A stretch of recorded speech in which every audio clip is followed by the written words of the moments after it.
said that you've been lonely, makes you cold as ice. Hard to get to know me, but better than the lies. No way I'd let you slip by. No way I'd let you say bye.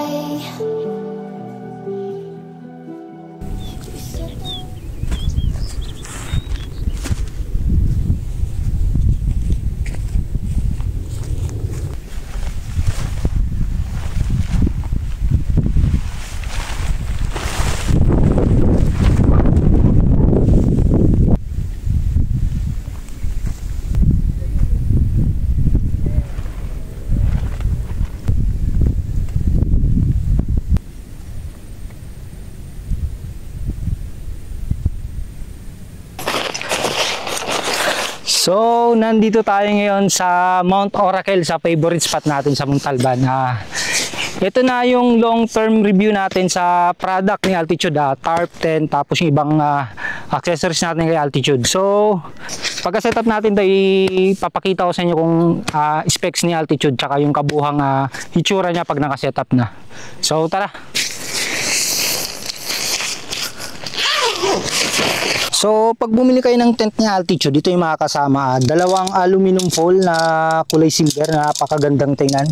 Napaka-premium. Tapos, 10 peg na aluminum din, napakagaan. Then, sa guideline, alam ko 6 o 8 to. So, dalawa lang dinala ko kasi hindi ko naman siya gaano kailangan. Kahit mag-isa ka lang, mabilis lang to itayo yung tent ni Altitude kahit hindi siya freestanding. Mabilis lang siya i-assemble. Ako, solo lang naman ako lagi eh. Pero less hassle pa rin sa pag-setup dito sa tent tsaka tarp ni Altitude.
Maganda doon sa Camp Marupok.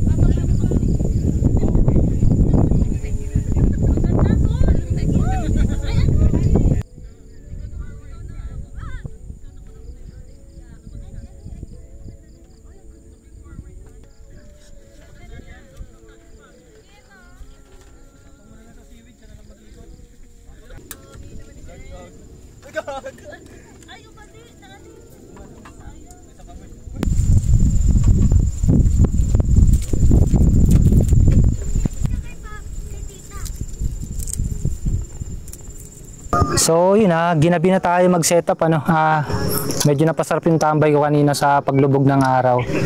Bali ito na yung full setup natin ng Tarp 10 by Altitude, tapos mangilang-ilang ilaw, accessories. So more than 6 months ko tong ginamit tong tent tsaka tarp. Sinubok ko siya sa dagat, bundok, kinabutan tayo ng masamang panahon, habagat, bagyo, nag-survive siya.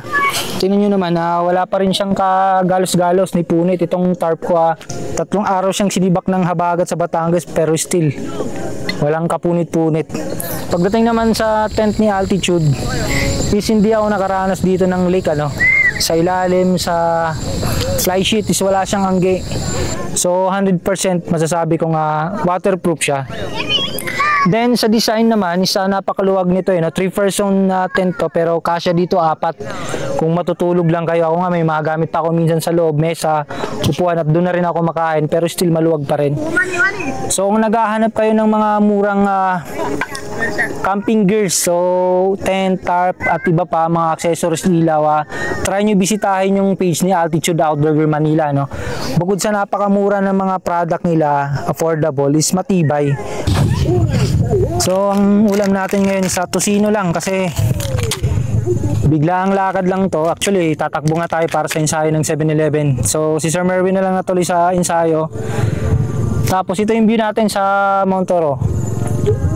Isa sa pinaka gusto kong mag-camp dito kasi tingnan nyo naman yung view na makikita nyo, city light pag gabi. Bukod sa libre, di ba? Maganda yung spot. Nakaka-relax. So parang piyesta ngayon dito sa Mount Oro. Since maganda panahon, daming umaakyat. So expected mo na maingay tayo dito. So gisa tayo ng bawang. Ako gusto ko yung maraming bawang ginagawa ko na pang ulam